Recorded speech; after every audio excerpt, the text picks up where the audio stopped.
Sí, recuerden que cuando ustedes tienen el teorema de Stokes, ¿no? Que habla de un tipo muy particular de integral de línea.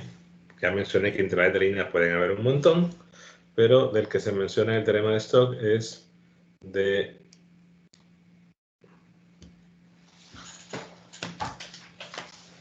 este lápiz, de la integral de a punto de dr, que es igual, cuando es cerrada, a el rotacional de a punto de dr. Entonces lo que menciona es que tenemos una igualdad, o sea, dos formas de hacer lo mismo, o de llegar a la misma respuesta, por así decirlo. Entonces, si un ejercicio de repente pide verificar o comprobar, no demostrar, porque ustedes no están demostrando el teorema, están verificando que se cumple para un campo vectorial en específico y para una superficie y curva en específico. Pero lo importante es que tiene que dar lo mismo. Hay casos, igual está mencionado en alguno de los videos, hay casos donde por el tipo de campo vectorial, porque de repente es discontinuo, hay algún cero en el denominador en la curva o superficie, de repente no se verifica. Pero si suponemos que no ocurre eso, que no hay ningún tipo de discontinuidad en la superficie y en la curva, siempre tiene que verificarse la igualdad. O sea, que lo hacen de las dos formas y tienen que llegar a la misma respuesta. No sé si aclara eso. Bueno, es que todavía no he entendido bien cuál es la duda. Sí, estamos bien. Ok, los demás.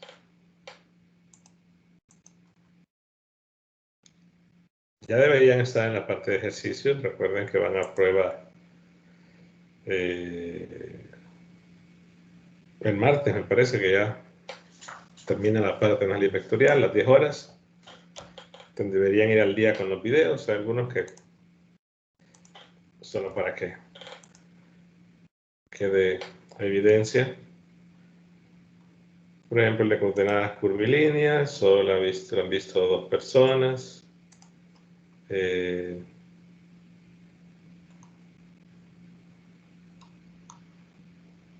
de operadores en curvilíneas, solo lo han visto 4. Vean que aquí me da el registro. Hay unos que coordenadas esféricas, han visto 3. La mayoría no ha visto los videos, la mayoría no está asistiendo, no está en clase, digamos.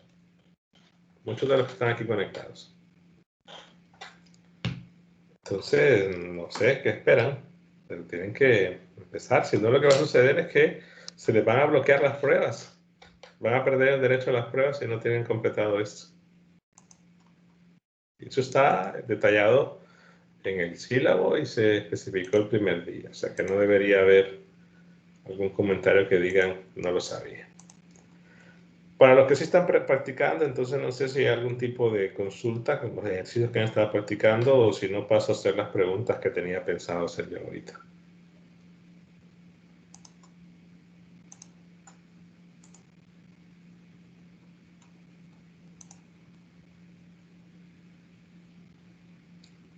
Seis, 7.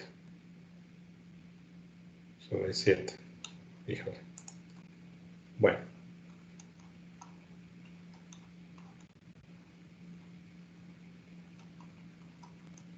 Aunque es un buen menú de opciones que tienen ahí. Y la mayoría han sido problemas de examen. Al menos de examen que yo he colocado en un tiempo que hemos estado en clases virtuales. Pero bueno, a ustedes les cuenta la participación como parte de como un puntaje de su nota.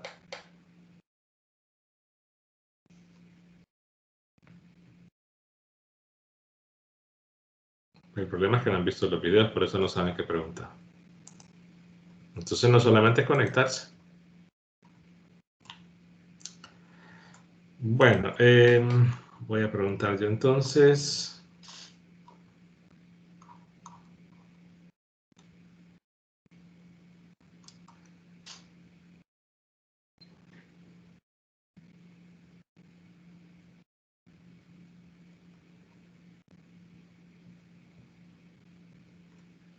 Me quedo con este.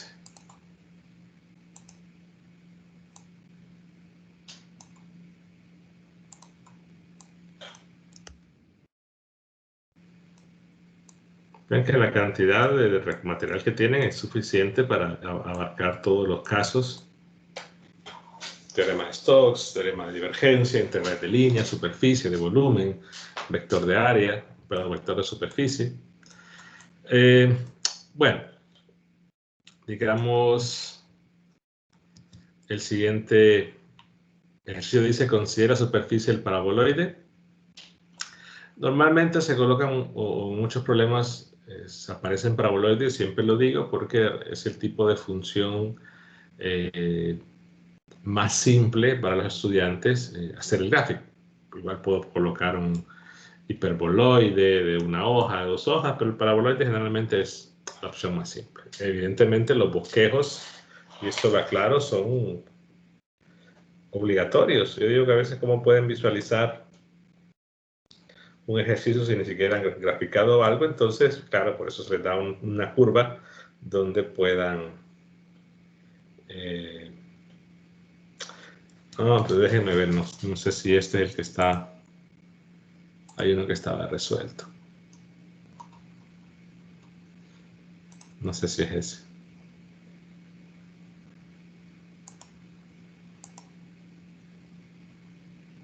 Es casi el mismo. Es el mismo, perdón. Es el que está resuelto acá. Entonces, no voy a hacer otro.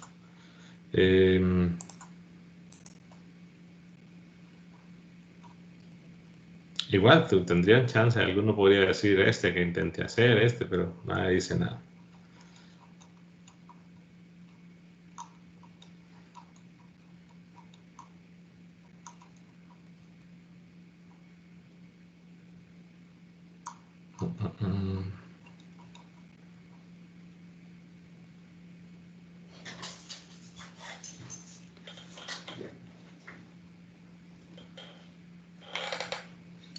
No, es diferente. Son muy parecidos. Bueno, voy a hacer eso. En realidad no es el mismo porque las coordenadas son tanto diferentes. Bueno, el gráfico del paraboloide solo aprendieron en cálculo 2. La mayoría recordará que es una parábola, solo que están el vértice está en el eje Z. Y aquí habla de... Esta aplicación.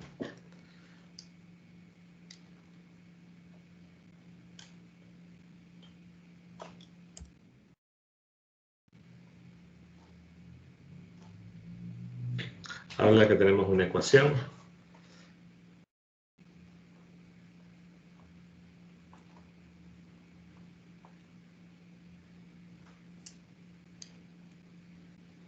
Y nos pide el vector de área y nos pide comprobar el teorema de Stokes.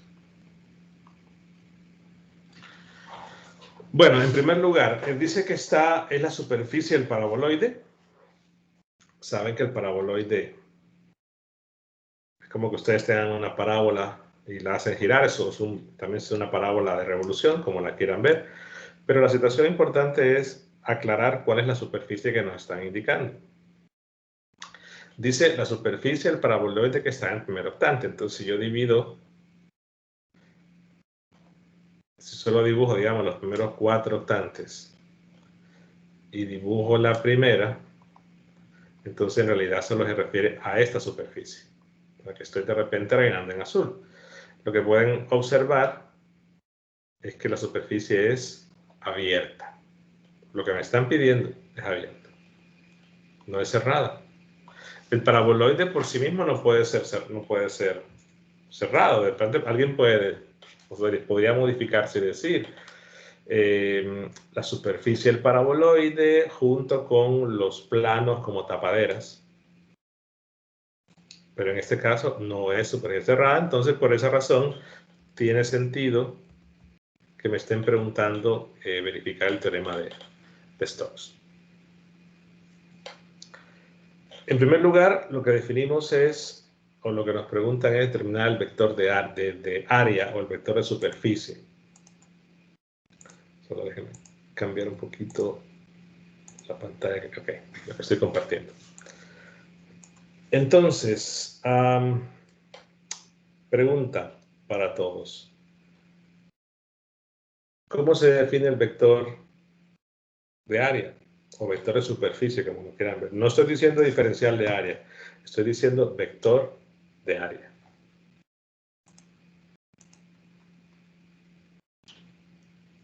Si no, entonces voy a ver las preguntas individuales. Por ejemplo, primero, bueno, hay uno que está desconectado, Edgardo, no sé si está por ahí.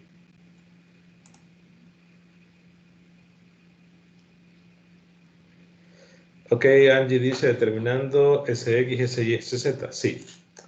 Recordemos que si ustedes tienen el diferencial de área y ustedes lo integran, eso es el vector de área.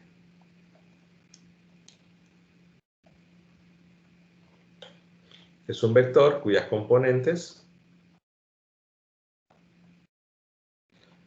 son las áreas de las proyecciones en cada plano. En ese sentido, pues alguien va a decir, este es SX, toda esta área, que es el área que está en el plano, perdón, sería SZ esta más bien, que es el área que está de la proyección. Perdón, porque aquí menciona algo, déjeme ver, falta algo, ¿no? Que es entre 2Z, entonces sí, esto no va. Porque es el área entre dos zetas, digamos Z igual a 5 y Z igual a 9. Z igual a 9 sería esta, ¿no? Ustedes pueden verificar que ese es justamente el vértice, o ahí está el vértice en 9. Y Z igual a 5, digamos que esa está acá. Entonces en realidad sería esta. El dibujo no está a escala. Es lo que está del paraboloide en el primer octante entre esos valores. Entonces la proyección sería esta área de acá. Es decir, la sombra de mi región en el plano XY, luego la sombra de la región en el plano YZ y la sombra en el plano YX. De repente aquí no puedo dibujar las sombras en los otros dos planos porque está superpuesta la imagen, pero lo que veríamos en general sería algo así, ¿no? Una sombra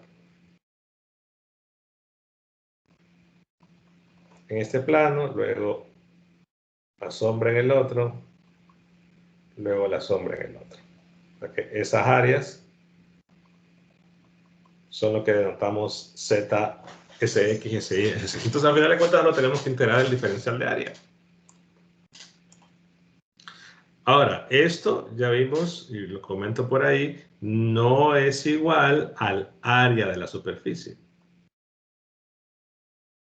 Es decir, perdón, más bien así. La magnitud de ese vector de área no es igual al área de la superficie. Donde el área me refiero a todo lo que voy a sombrear en anaranjado. El área de mi superficie no es igual en general a la magnitud del vector de área. Pero sí, el vector de área me contiene las proyecciones, pero si yo calculo la magnitud de ese vector, no es el área en general de lo que está en color anaranjado. Salvo que el vector normal sea constante, es el único caso. Entonces, aquí recordemos que es diferencial de área, yo lo puedo escribir de varias formas, pero quizás la forma más conveniente, como lo decía clase pasada, es escribir normal de área.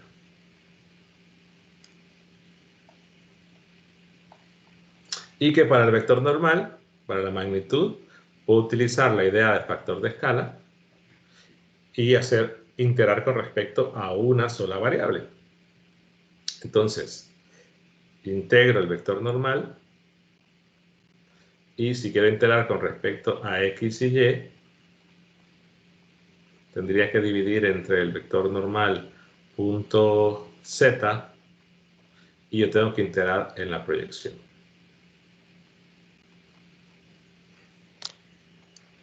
La situación es esta, ¿no? Que la idea de usar el factor de escala es para hacer una integral, o perdón, integral con respecto a dos variables y no hacer tres integrales dobles. Al final de cuentas, como esto es un vector, cuando yo integro un vector, pues tengo que integrar las tres componentes. Entonces igual tengo que hacer tres integrales dobles.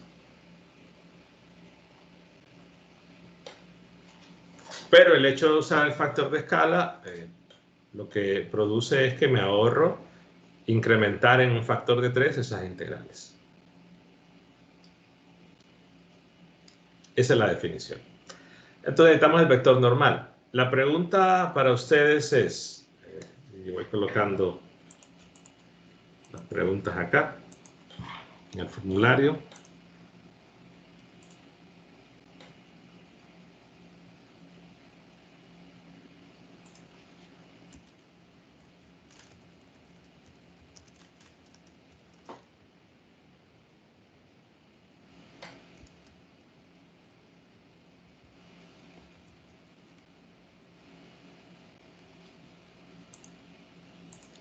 Este n, que por definición yo lo coloco unitario, pero la pregunta para ustedes es, ¿será necesario que sea unitario? Así como está. Y ya van a responder en lo que voy a subir.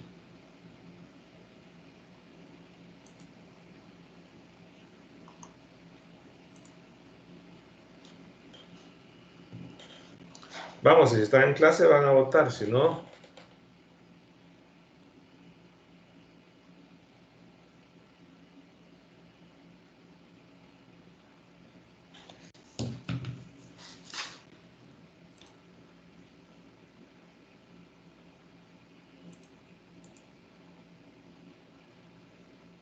Son 7 conectados, 6 votos, falta 1. Puedo saber quién ha votado, por cierto.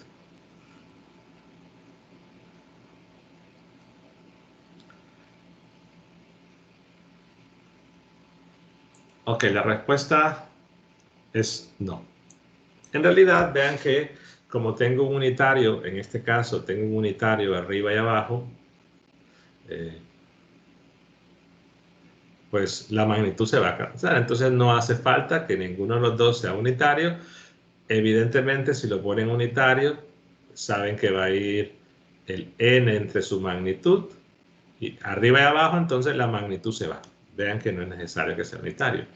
Pero, por ejemplo, si están calculando la carga de una distribución y pensando más adelante en las cosas que aparentemente se les olvida que vieron, la carga, ustedes saben que es la integral del d de q, y si tienen una distribución superficial, saben de 200 que eso sería la densidad de carga. Adelantándonos un poquito a lo de la siguiente capítulo, pero repito, la mayoría ya vio esto. Por el diferencial de área. Entonces imaginen que este fuera una distribución de carga, que es decir, la carga está distribuida en ese paraboloide. Y les pido cuánta carga. Entonces aquí lo que requieren es este diferencial de área, que pueden utilizar la idea de factor de escala y decir d de x, d de y entre el normal punto z.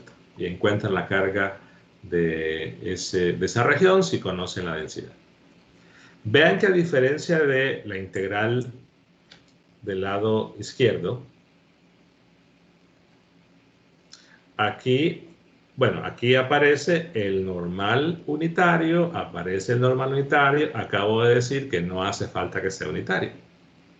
Pero si fuese un problema como el que está en el lado derecho, es muy similar, no aparece el normal acá, ¿verdad?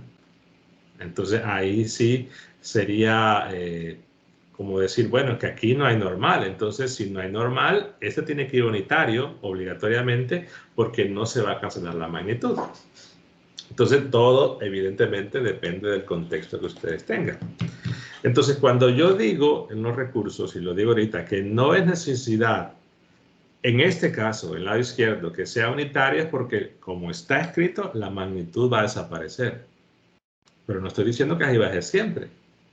Evidentemente, pueden ver en el lado derecho que ahí no hay un n en la parte del integrando que me vaya a eliminar la magnitud del otro. Entonces, aquí tiene que ser unitario. Entonces, depende del contexto.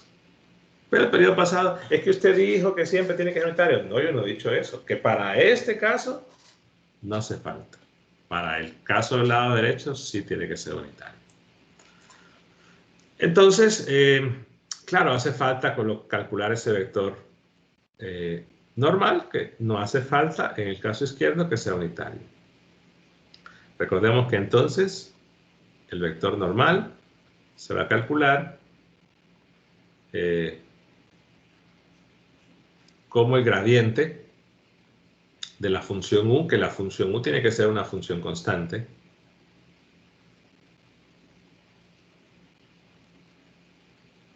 La pregunta para ustedes ahora, ¿cuál sería esa u? ¿Cuál sería una elección adecuada para u? ¿O cuál es esa función u que van a calcularle la derivada? Recordemos que la ecuación del paraboloide es esta.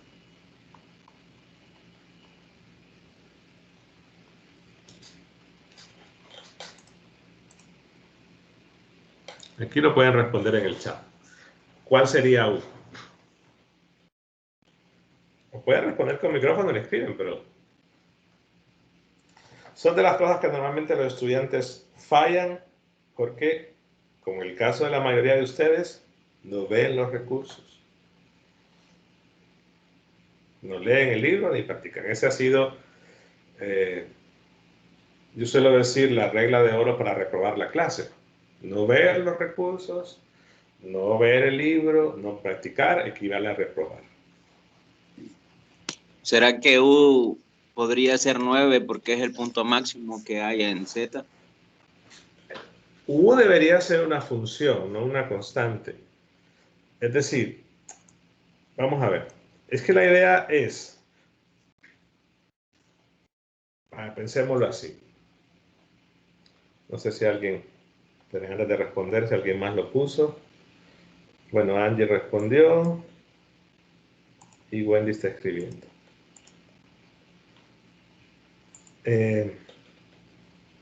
Vamos a ver. U es una función de 3 variables. 3 variables independientes. Que cuando esa U sea constante, es decir, mi función de 3 variables independientes, si es constante, se debe convertir en esta. Que es una función de 2 variables independientes. O sea, tengo aquí 4 variables, ¿no? La U, la X, la Y y la Z. De forma que si U, que es la variable dependiente, toma cierto valor, ya vamos a ver qué valor, el resultado de esto va a ser una función de 3 variables, es decir, 2 dependientes y una independiente, que sería esta. Esa es la regla general. Entonces, como lo pusieron ahí por el chat, una opción sería definir que U es, déjenme ver, Angie respondió, Nehemías.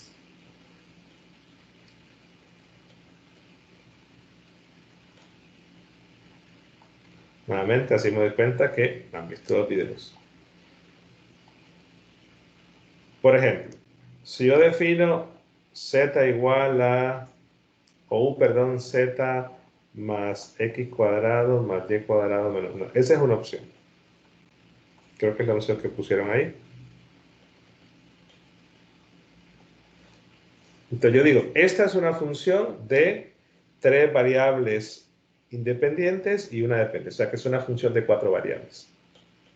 Pero yo digo, cuando u sea, por ejemplo, 0, estoy dándole el valor a u igual 0, es decir, estoy diciendo u es una constante. Entonces, la expresión, estarán de acuerdo, que se convierte en esta. ¿Cierto?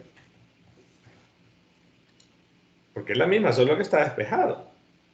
Despejen Z de acá y les queda la misma cosa. O alguien pudo haber dicho, yo puedo definir U igual a Z más X cuadrado más Y cuadrado. Y por eso la importancia de responder las preguntas también que se hacen en el curso. Muchos no están respondiendo. Pero bueno, que tampoco están viendo los videos.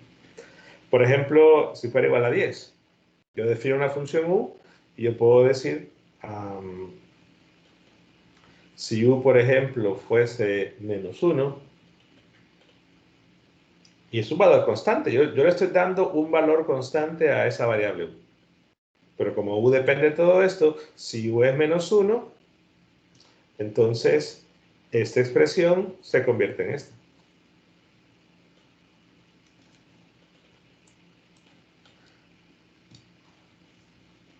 Solo hagan el despeje. Entonces, ¿cuál era la definición del vector normal? Que el vector normal era, bueno, era perpendicular a una superficie y que utilizaba el gradiente para ello. ¿Por qué? Porque el gradiente es perpendicular a una superficie donde esa variable es constante. Entonces, si yo defino U de alguna manera, que al ser U constante me quede la superficie que teníamos inicialmente, entonces con eso consigo que el gradiente sea perpendicular.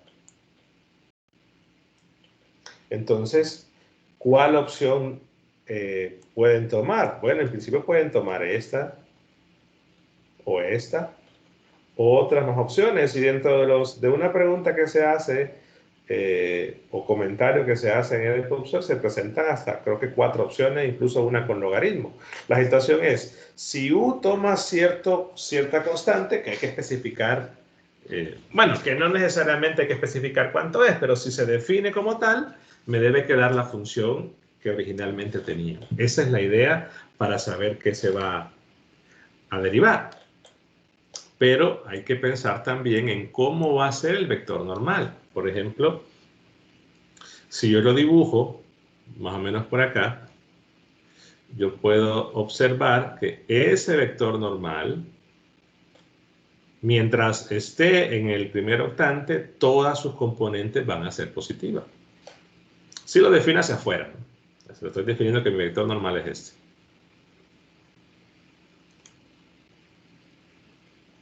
Entonces, yo quisiera que al calcular ese gradiente, me queden todas las componentes positivas de X y Z para que me coincidan. Evidentemente, si la parábola fuera al revés, si fuera así, y ustedes grafican el vector normal, se dan cuenta de que la componente que es negativa es la Z. Entonces, eso me debe coincidir. De forma que, si por ejemplo alguien dice, yo voy a considerar U igual a la primera opción que les puse, que era esta. Z más X cuadrado más Y cuadrado menos 9, o puedo definir U igual también como 9 menos X cuadrado menos Y cuadrado menos Z. Entonces, si yo le calculo el gradiente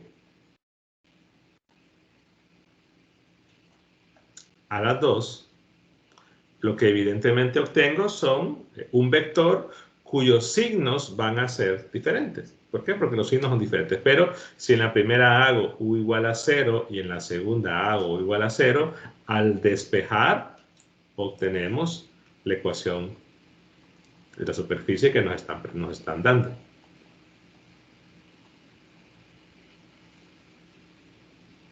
O si quiero usar esta opción también.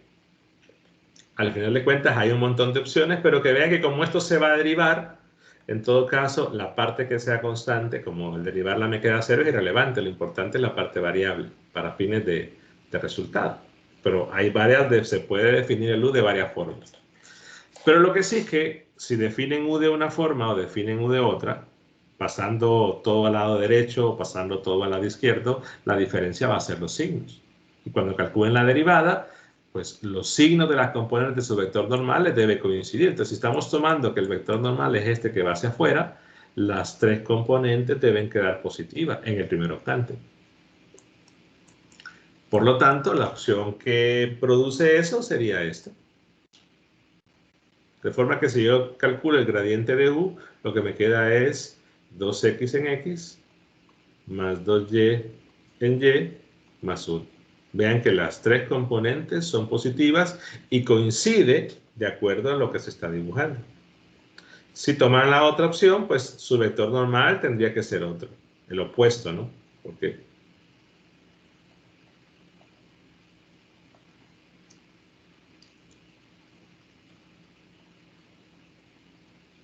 esto es de las cosas que generalmente les da mayor problema. Entonces me parece extraño que no haya ningún tipo de pregunta.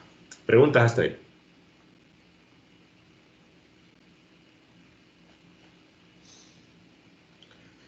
La opción que propone Nehemías no es la correcta. Podría, la opción que propone Angie, la diferencia es que al tomar SU, su vector normal sería el opuesto al que tengo dibujado en pantalla.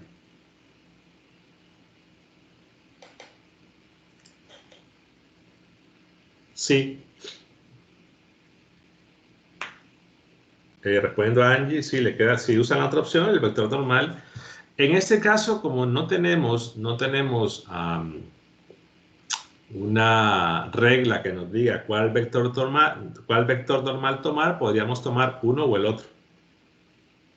Y no va a generar ningún tipo de diferencia más que un signo en las componentes. Ahora, cuando ya estemos, por ejemplo, en un problema que es la otra parte, que hay que comprobar el teorema de Stokes, entonces ya saben que ahí si toman un vector normal, la orientación de la línea tiene que coincidir con la regla de mano derecha, entonces ahí se obligan a eso, pero ustedes pueden tomar cualquiera siempre y cuando tengan la precaución cuando hagan la integral de línea.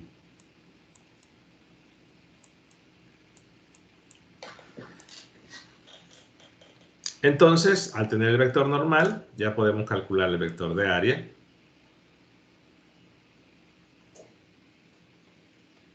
Que sería la integral de este vector normal, que es 2x en x más 2y en y más 1 en z.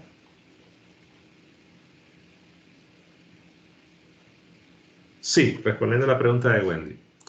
Alguien la podría definir, por ejemplo, así. Y decir que cuando u valga menos 1, me queda la expresión. Al final de cuentas, el valor que se le dé es como irrelevante, porque como se va a derivar, al final de cuentas lo que estamos considerando es que cuando esa u sea constante, va a ser perpendicular a esa superficie. O sea que esta ecuación, por ejemplo, esta ecuación es una u constante.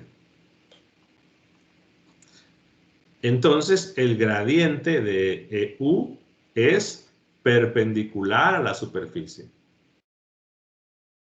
para la cual u es constante. Entonces, eso es lo que se quiere. Decir que mi superficie, yo la defino como u constante. ¿Qué constante? Realmente es indiferente, pero que el gradiente de u es un campo vectorial que es perpendicular a cualquier superficie para la cual la variable u sea constante. Entonces, en el caso del diferencial de x y de y, tendría de x y de y porque escogí usar el factor de escala, y recordemos que en la parte de abajo va valor absoluto del normal punto z.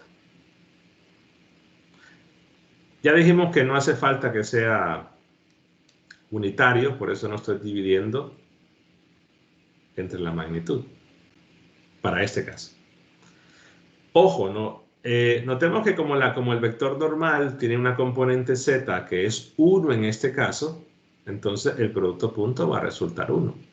Pero que si el producto, la componente fuera, por ejemplo, z o 2z, pues aquí sería z o 2z. Ahora, no traten de imponer que lo que yo estoy diciendo es una regla general. Es que me dicen a veces, es que usted dijo que siempre iba a ser 1 ahí. No, yo no he dicho que siempre va a ser 1. Yo digo que hay que hacer el producto punto. En este caso, como la componente z del vector normal es 1, bueno, entonces el producto punto normal z es 1.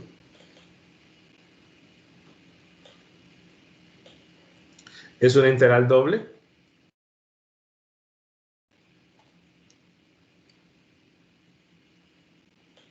Y recordemos que como estamos usando factor de escala, entonces integramos sobre la proyección. Aquí quizás podría haber un problema de nomenclatura, en el sentido que yo estoy diciendo que aquí tenemos que buscar la proyección y en base a esa proyección establecer los límites, pero que al calcular la integral, perdón, sería z en todo caso, pero al calcular la integral, la componente z va a representar esa área.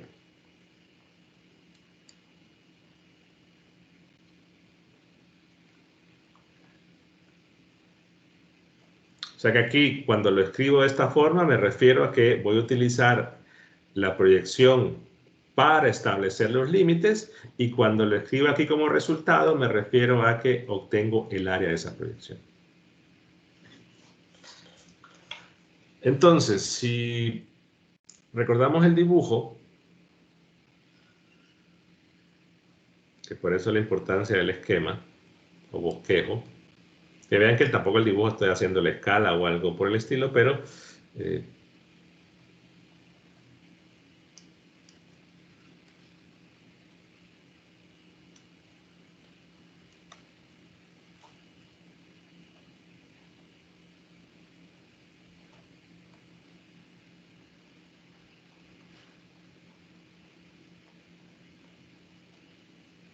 entonces esa proyección, la sombra que va a producir en el plano sería esta.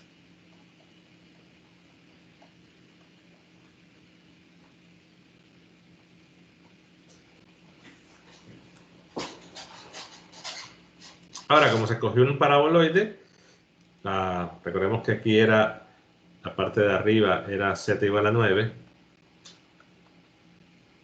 y aquí en esta parte estamos en z igual a 5.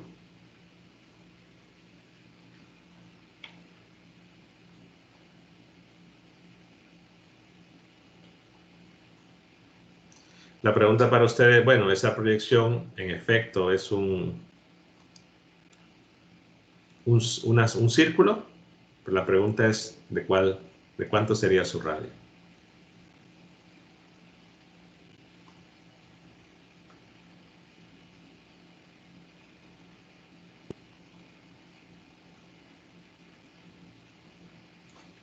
No respondan, voy a ponerlo como selección múltiple. Perdón, hay una pregunta, dice, ese z es para determinar los límites, pero al usar el factor de escala estamos directamente hallando el vector de área entero, no solo la componente, no lo hallamos entero, sí. Recordemos, si yo tengo una integral de superficie, que es lo que decía la clase pasada, podría, lo comento acá, si yo integro el d de a, yo tengo dos opciones. Podría hacerlo así, d de x, d de y, d de z. Puedo hacer tres dobles en x. Aquí sería d de x, d de z.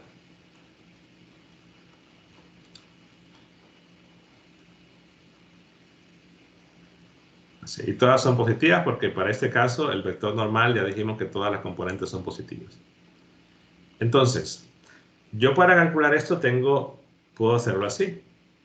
Evidentemente, como no tengo un campo vectorial, acá porque como aquí no hay nada, Entonces, quizás la opción de hacer las tres no tendría que complicarme el hecho de que tendría que estar expresando el campo vectorial en términos de la variable de integración, porque no hay otra variable, solo están las de integración.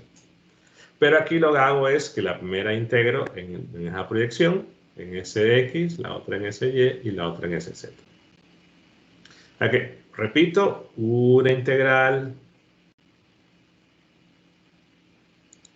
de superficie la puedo hacer así y integro tres dobles, cada una con respecto a dos variables diferentes. La opción del factor de escala es pues, hacer solamente una. Es decir, tengo el vector normal, el DDA, y yo decido este DDA, cuál utilizar, ya sea el que integro X con Y,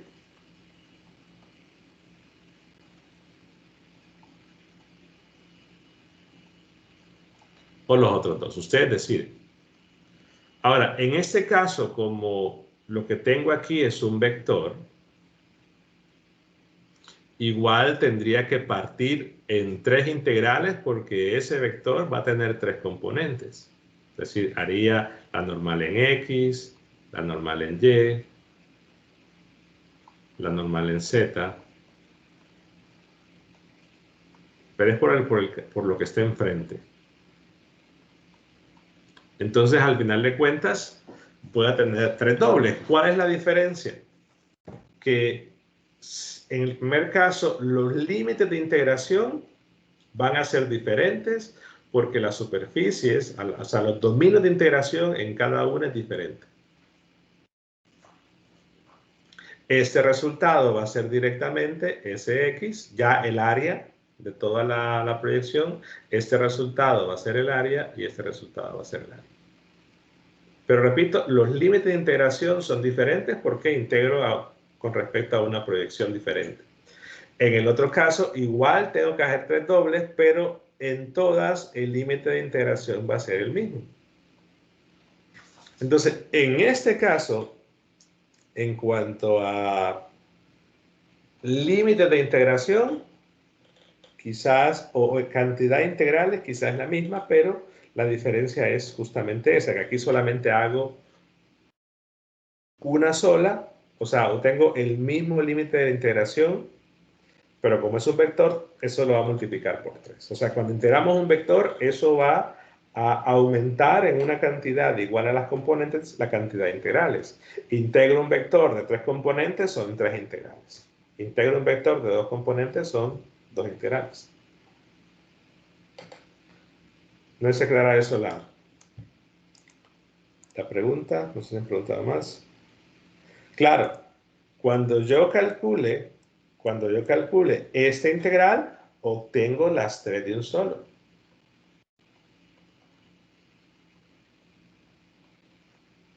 Entonces quiero resaltar eso. Cuando yo lo coloque como parte de la integral, me refiero a que ese es el dominio de integración. Cuando yo lo escriba como resultado, me refiero a que ese es el resultado del área de esa proyección.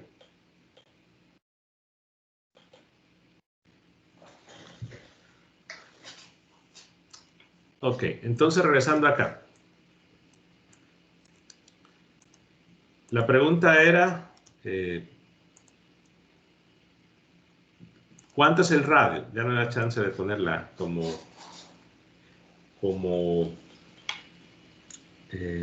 pregunta en el formulario, pero lo pueden ver acá, ¿no? Como básicamente la sombra es de esta parte,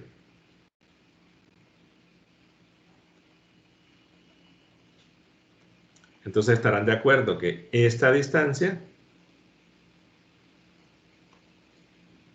sería esta distancia. O sea que si yo encuentro el radio cuando z es igual a 5, entonces ya tengo el radio de la proyección.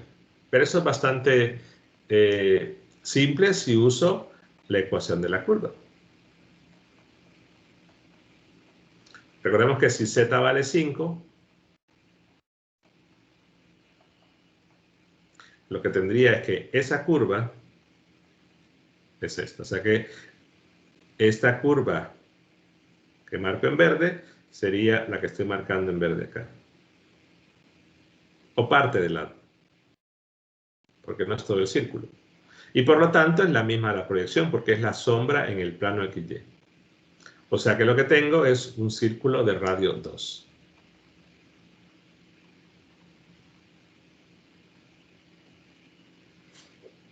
Entonces, como tengo un círculo de radio 2, tienen la primera opción es plantear una integral doble en coordenadas cartesianas, así como está, y decir, integro la variable x desde 0 hasta la ecuación del círculo, que es 4 menos y cuadrado. Y integro la variable y de 0 a 2. E integran su vector.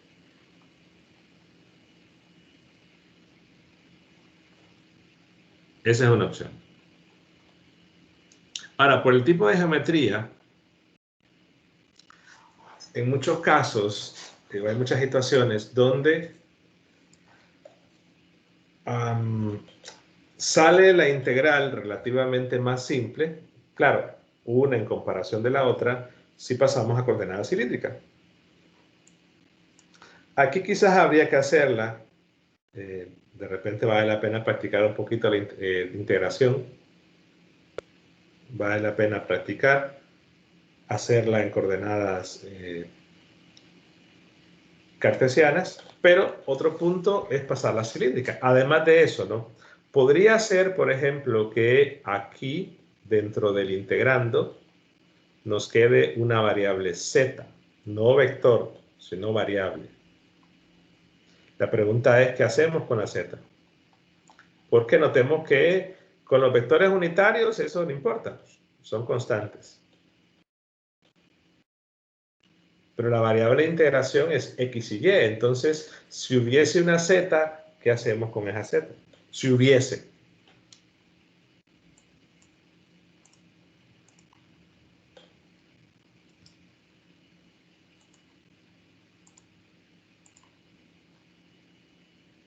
Y vean que la participación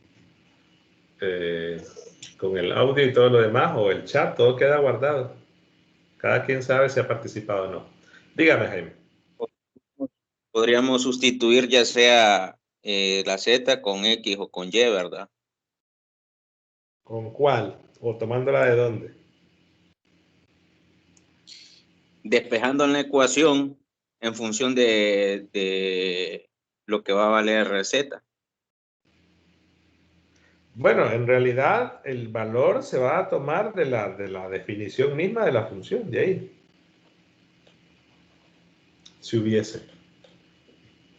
El problema es, y esto es un error bastante común, que muchos dicen, bueno, es que yo estoy en la proyección y en la proyección ahí z vale 0 y es evidente porque es la proyección. Estamos en el plano XY. Ah, bueno, entonces como z vale 0, pongo z igual a 0 ahí y eso es incorrecto. Lo mencioné en integrales de línea. Si vamos a expresar una variable en términos de las variables de integración, utilizamos la ecuación de la curva o línea que estemos trabajando. O sea, debo cambiar aquí z por todo esto. La proyección únicamente me va a servir para definir el límite de la integral. Ahora, ¿qué ventaja tiene haber tomado este factor de escala? Porque yo les dije, aquí hay 4 opciones.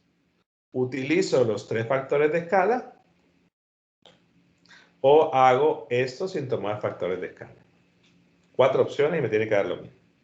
Solo que pensemos, si vamos a tomar y vamos a transformar la integral a coordenadas cilíndricas, ¿por qué razón me conviene esta por sobre todas las opciones?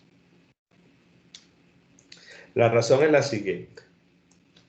Saben que el diferencial de área en coordenadas cilíndricas, pero en cartesianas, tiene la componente x por tiempo no la voy a escribir, y la componente z es de x de y. Y esto entendemos que es la componente z del diferencial de área. En coordenadas cilíndricas, igual por tiempo no le escribo,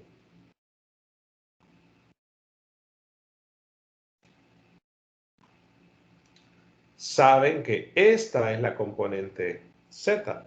Entonces, si vamos a hacer un cambio de una integral en cartesianas a cilíndricas, ya sabemos que esto se cambia directo.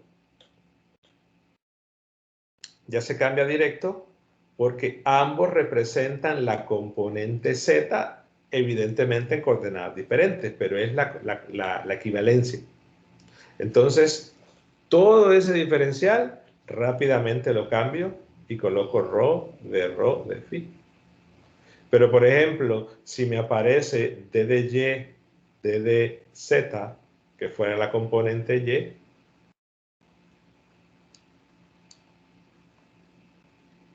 porque estoy de repente, porque estoy haciendo esta, o porque me fui por un factor de escala donde me aparece esto, independientemente de la razón. Entonces el problema es que aquí ya no puedo decir que al cambiar a coordenadas cilíndricas, esto ya no va a ser igual a esto de acá. Entonces ya no puedo decir que esto vaya a ser rho de phi. Esa es quizás la ventaja de haber tomado ese factor de escala, porque es más rápido a la hora de transformar a coordenadas cilíndricas. Ahora, no es que no se pueda transformar esto, solo que les va a llevar más trabajo. Pero no es igual a esto. Bueno, tienen ya el campo planteado. Solo tienen que ustedes decidir si la van a hacer la integral en coordenadas cartesianas o pasan a cilíndricas. En algunos casos, repito, es mucho más simple hacer el cambio. Preguntas hasta ahí. Recordando que ya tienen una cantidad de ejemplos en el aula virtual más que suficiente. Y evidentemente, si se presentan a la prueba sin haber visto ningún ejemplo, es que es claro que les va a ir mal. O sea, si no han leído nada, no van a hacer nada en la prueba. Recuerden que tienen esa prueba el día martes. Y que ya para el día martes van a tener que, o deberían haber completado todo, porque tienen ya indicados cuáles son los recursos que tienen que ver casi por día.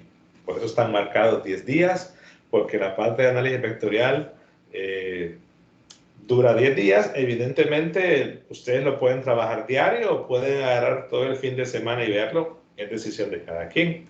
Pero lo ideal es que lo vayan manejando, lo vayan viendo así como está distribuido. Bueno, no sé si hay alguna pregunta.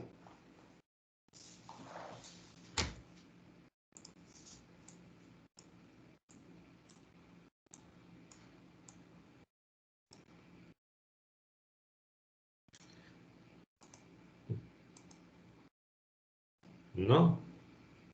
Varios que no han dicho nada en todo lo que va a estar. Eso no les cuenta como asistencia. Bueno, pues si no hay preguntas, entonces nos vemos el lunes. Que pasen buenas noches.